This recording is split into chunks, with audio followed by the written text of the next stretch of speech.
কালি যেহেতু মন্ত্ৰীসভাত এজন নতুন মন্ত্ৰীয়ে শপত গ্ৰহণ কৰিব আৰু সেই আসলে বিধায়কজন হৈছে বিপিএফৰ মাজবাট সমষ্টিৰ বিধায়ক চৰণ বড়ো আৰু এই মুহূৰ্তত মোৰ লগত চৰণ বড়ো উপস্থিত আছে তেখেতৰ পৰা আমি জানিব বিচাৰিম বহুত শুভেচ্ছা এটা নতুন দায়িত্ব লাভ কৰিবলৈ আপুনি কালি গৈ আছে বহুত ধন্যবাদ যাচিছো তো মই প্ৰথমে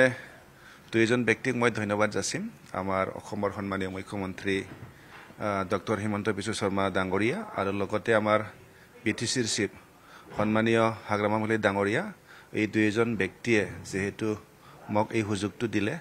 মোৰ ওপৰত যিখিনি বিশ্বাস ৰাখিলে ইয়াৰ বাবে মই দুইজনকো মই বহুত ধন্যবাদ যাচিছো আৰু সদায় চিৰকৃতজ্ঞ হৈ থাকিম কিবা দপ্তৰ বিচাৰিব নেকি আপুনি যেহেতু কালি শপত গ্ৰহণ কৰাৰ পিছত কি দপ্তৰ দিলে আপোনাৰ সুবিধা হ'ব বুলি ভাবে দপ্তৰটো মই তেনেকা নিবিচাৰিম যেহেতু মোৰ ওপৰত বিশ্বাস কৰিছে এই দুইজন ব্যক্তিয়ে মোক যি বিশ্বাস কৰি যি দিব এই দায়িত্বকে মই ভালকে চলাই যাবৰ কাৰণে মই চেষ্টা কৰিম আৰু নিশ্চয় ইয়াতে আমাৰ সন্মানীয় সিএম ছাৰৰ ইয়াত ফুলি গাইডেন্স থাকিব তেখেতৰ গাইডেন্স মতে মই ডিপাৰ্টমেণ্ট যে নিৰ্দেশ মই প্ৰথমে শিকিব চেষ্টা কৰিম তাৰ পিছত ৰাইজৰ হকে ভালকে কাম কৰিবৰ কাৰণে চেষ্টা কৰিম সময় যথেষ্ট কম 6 মাহৰ পৰা 5 মাহ সময় বাকি আছে নিৰ্বাচনলৈ তেনে সময়ত যিকোনো এটা বিভাগ দিয়াৰ পিছত আপোনাক কৰবাত নহয় কৰবাত অসুবিধা হ'ব নেকি কাৰণ সময় যথেষ্ট কম সময়টো যথেষ্ট কম অলপতো কষ্ট হ'বই শিকিব লাগিব মই প্ৰথমে কিন্তু ইয়াৰ কাৰণে মই হাওক কৰিছো যেহেতু আমাৰ সিএম ছাৰ আছে তেখেতে নিশ্চয় কমপ্লিটলি গাইড কৰিব অৱশেষত যে চাব যায় বিপিএফ আৰু বিজেপি যেহেতু মিত্ৰতা এক প্ৰকাৰ হৈ গ'ল আৰু মিত্ৰতা হ'ব কিন্তু এতিয়াও ইউপিপিএল যেহেতু মিত্ৰতাত আছে বড়ো ভূমিত কৰবাত নহয় কৰবাত এই ক্ষেত্ৰত আপোনালোকে যেহেতু পূৰ্বৰ পৰাই কৈ আছিলে যে ইউপিপিএল থাকিলে ইউপিপিএল আঁতৰিব লাগিব এনেধৰণৰ কোৱা আছিলে গতিকে গোটেইকেইটা দল আছে এতিয়া যদি চাব যায় কিবা অসুবিধা হ'ব নেকি এই ক্ষেত্ৰত আমাৰ দলৰ সভাপতি ডাঙৰীয়া ভালকে উত্তৰ দিব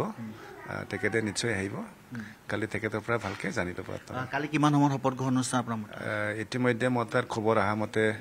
ৰাতিপুৱা 11টা বজাত আমাক মাতিছে ৰাজভৱনলৈ আৰু এই বড়ো ভূমিৰ কাৰণে বহুতখিনি কৰিবলগীয়া আছে কোকৰাঝাৰ হওক বা বিটিচিৰ কাৰণে যথেষ্টখিনি কৰিবলগীয়া আছে কেনেকুৱা ক্ষেত্ৰত আপোনাৰ গুৰুত্ব হ'ব এই মন্ত্ৰী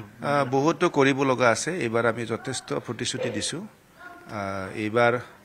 আমাৰ এইখিনি প্ৰতিশ্ৰুতিৰ বাবে ৰাইজে আমাক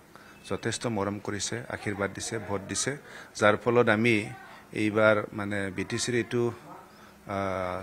পঞ্চম নিৰ্বাচন আছিল ইমান ডাঙৰ দল আছিল তথাপিও আমি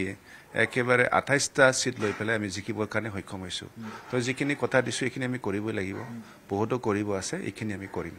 আৰু এটা আপুনি যিহেতু পাৰিষদ এটা সমষ্টিৰ বিটিচিৰ পাৰিষদ আৰু তাৰপিছত মন্ত্ৰীত্ব লাভ কৰিব কালি মন্ত্ৰী হিচাপে শপত গ্ৰহণ কৰিব যথেষ্ট কামৰ ওপৰত বোজা যথেষ্ট হৈ যাব নহয় জানো বোজা যথেষ্ট হ'ব কিন্তু এৰিয়াটো একেটাই যেহেতু মই ৰৌতাৰ পাৰিষদ কিন্তু মোৰ মাজবাট সমষ্টি হিচাপে মাজবাটৰ ভিতৰতে আছে তাৰ কাৰণে ইমান অসুবিধা নহয় এই ক্ষেত্ৰত কাক আপুনি শ্বেয়াৰ দিব বিচাৰিব আজি এই মন্ত্ৰীত্ব লাভ কৰিছে কাক আপুনি কৃতিত্ব দিব বিচাৰিব মই কৈছোঁ আপোনাক আগতে আমাৰ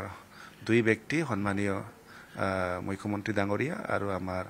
দলৰ সভাপতি বা বিটিচিৰ চিফ সন্মানীয় হাগ্ৰামা মহলী ডাঙৰীয়া তেখেতসকলকে মই কৃতিত্ব দিছোঁ ডি ভোটাৰ ইছ্যুটো বিশেষকৈ এবাৰ আপোনালোকে বিটিচি ইলেকশ্যনটো ডি ভোটাৰ ইছ্যুটো মেইন গুৰুত্ব প্ৰদান কৰিছিলে লগতে যদি চাব যায় ওদালগুৰিত বিভিন্ন সময়ত আপোনালোকৰ ডি ভোটাৰ ইছ্যুটো আপোনালোকে তাক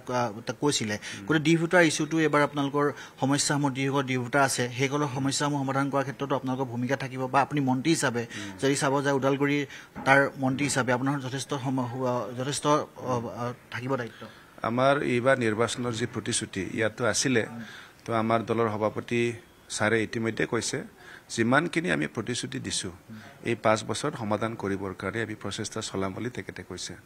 তো আমি নিশ্চয় এইখিনি সমস্যা সমাধান কৰিব পাৰিম আমি জানিব পৰা নহয় আপোনাৰ পৰিবহণ বিভাগটো দিয়াৰ সম্ভাৱনা আছে যিমানটো গম পাইছোঁ পৰিবহণ ক্ষেত্ৰত যথেষ্ট কিন্তু কৰিবলগীয়া আছে ৰাজহ সংগ্ৰহৰ পৰা আদি কৰি যদি চাব যায় হায়েষ্ট এটা ৰেভিনিউ কিন্তু চৰকাৰলৈ পৰিবহণ বিভাগৰ পৰা যায়